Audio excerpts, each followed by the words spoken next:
If you have ever been judged before someone even knew your story, then stay with me because what happened at my rehearsal dinner changed my life forever.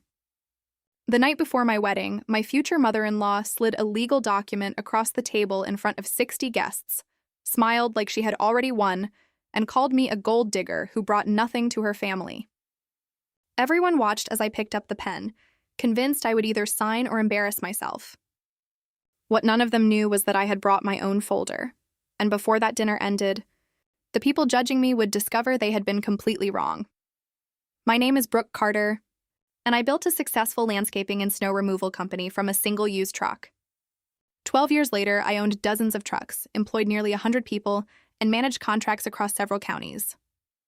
Even with all that success, I still drove my old pickup and wore old work clothes because I had learned a painful lesson. The moment people discovered I had money, they stopped seeing me as a person.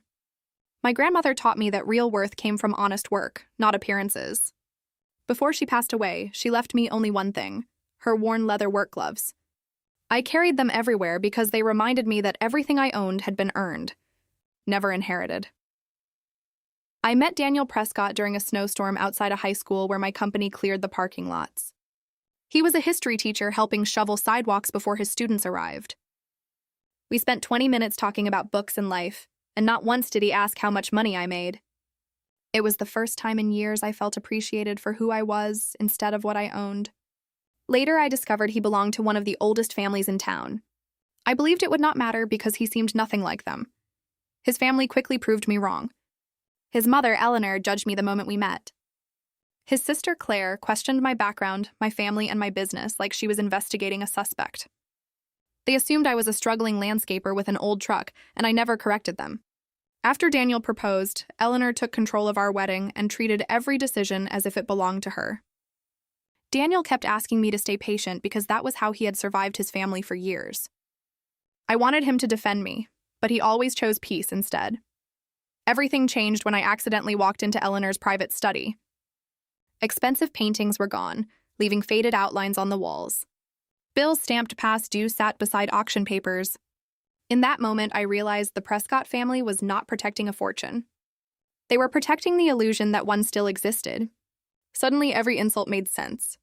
They believed I wanted their money while never imagining I had built far more than they ever possessed. Quietly, I hired an attorney and prepared my own financial disclosure along with a fair prenuptial agreement protecting my company. Days later, Daniel handed me the agreement his family wanted me to sign. It demanded that everything I owned become part of the Prescott family trust. When I asked if he understood what it meant, he simply said it was only paper and begged me to sign it to keep the peace.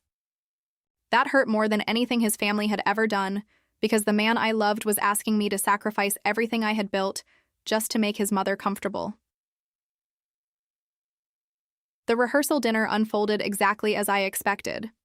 Eleanor stood before 60 guests, spoke about family honor, then pushed the document toward me and loudly called me a gold digger who brought nothing to the family. The room fell silent as everyone waited for me to surrender. Instead of signing, I calmly began reading the agreement out loud. Every unfair clause echoed across the room until the guests realized exactly what Eleanor was asking me to give away. Then I closed their folder, placed my pen on the table, and opened my own. I explained that every fair agreement required both people to reveal their financial situation honestly. One page at a time, I revealed my company, its valuation, my properties, and my investments. The room changed instantly. Faces filled with disbelief as they realized the woman they had dismissed as poor was actually the wealthiest person sitting at the table. Daniel's father stared at the papers because he understood before anyone else that my business was worth more than everything their family still owned. I could have exposed their unpaid debts and destroyed their reputation, but I chose something far more powerful. I simply stood up, looked at Daniel, and said I would never marry into a family that measured my worth by money or a last name.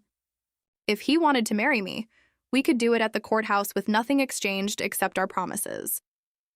Otherwise, this was where our story ended. For several long seconds, nobody moved. Then Daniel finally did what I had waited 2 years to see. He walked away from his family's side, took my hand, and chose me instead of their expectations. A few days later, we married in a small courthouse ceremony with 2 of my employees as witnesses. His father quietly apologized.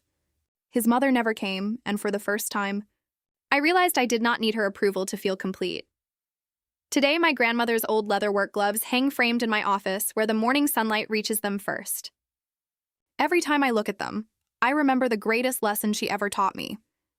Your worth is never decided by a famous family, an expensive last name, or the opinion of people who never took the time to know you.